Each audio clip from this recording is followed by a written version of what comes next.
Business is just people trading value. So as a photographer or filmmaker who wants to make money doing your thing, you have to understand what makes you so valuable in the first place. To dive into this, let's consider for a moment how a consumer operates. You're a consumer, I'm a consumer, everyone is. Whoever purchases things from businesses is participating in the world of commerce. You are always looking for things to buy, even if you don't realize it. And when you do find something to buy, you research that thing. You ask your friends and family if they've heard of it. And you watch videos online. You look at photos, you read reviews. As a creative who's working with businesses on the regular, making their photo and video content to be shared online, you're doing two things. Number one, you're putting information on the internet to improve the chances of this business getting discovered naturally. And number two, you're giving people who are thinking about buying something from this business research material to get them excited about making a purchase. As a photographer and filmmaker who works with businesses, what you are doing at its core is marketing their products and services. I realized this, and so I restructured the way that I pitch clients.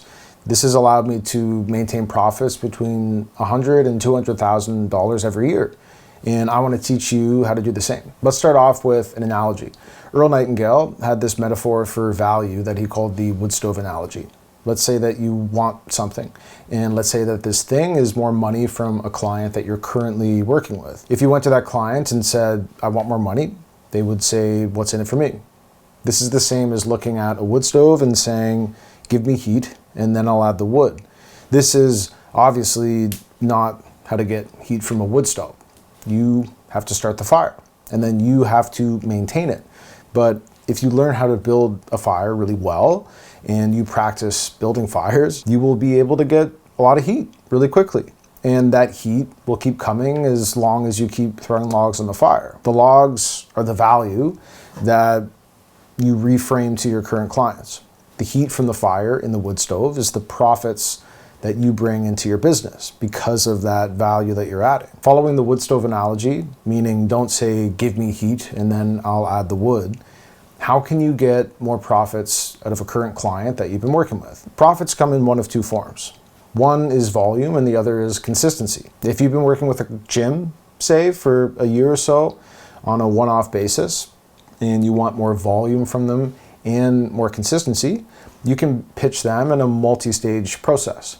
But remember, you have to add the value first. You have to put the log in the wood stove. So let's say every time they call you, you make them 5 reels and you take 100 photos. You've noticed that they aren't really staying on top of posting on socials. So approach them and say, hey, I noticed you guys aren't really posting all of the content we make for you online that much. I know it's a pain in the ass. How about I start posting it for you guys, no charge or anything.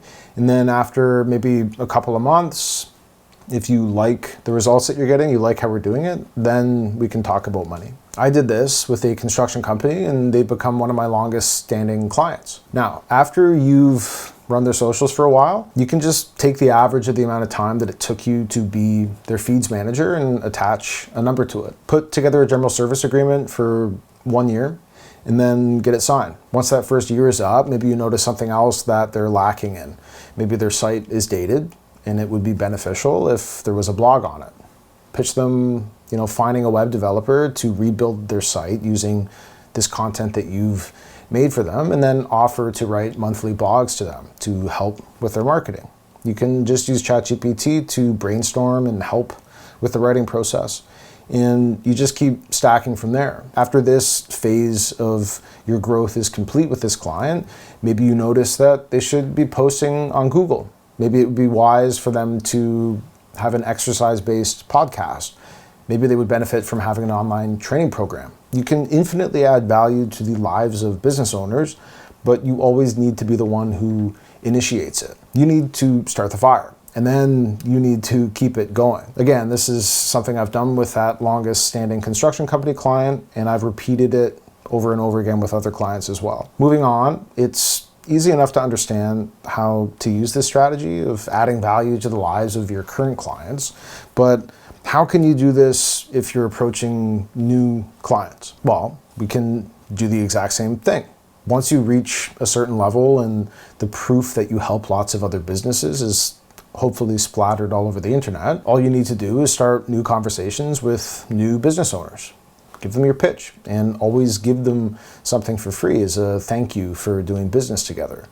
This can include a free testimonial video if they sign a deal for a year, or saying don't pay for the first 2 months and then tagging payments onto 2 months following the conclusion of your contract. If they want to run their own social media accounts, YouTube channel, or write their own blogs, then offer to give them 3 free Zoom calls to teach them how they can do it even better. Going with this strategy will do one of 2 things likely. Either they're going to do a great job of running their own accounts and just be grateful that you're the one who showed them how to do it better, or they're going to try to stick with it for as long as they can, not have enough time to do it themselves, and then inevitably pass it back off to you anyways. Operating your business in this way takes a little bit of common sense and looking at the things that you already know how to do and do for your own business. You have to run your own socials, you post on YouTube, you write blogs, you built your own website on Wix or Squarespace. You know how to do all of these things,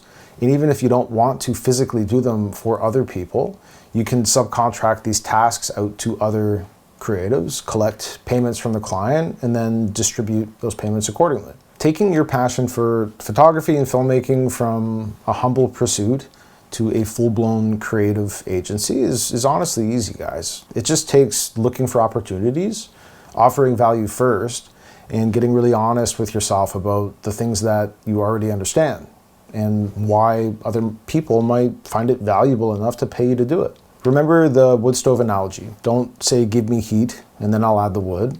Instead, learn how to build really strong fires really fast, and then keep putting logs on the flames to keep the heat coming. Look to your current clients and ask yourself what you could do that would make their lives easier and make them more money. Offer to do it as a free trial, and then tell them that you can discuss money at the end of a couple of months after they've seen the results for themselves. Finally, to add value to new client experiences, just give them free stuff. Free testimonial videos are great, and so are payment deferrals if you can get them to sign a multi-month retainer. I hope this helps. Please leave a comment down below if there's something that you'd like me to cover.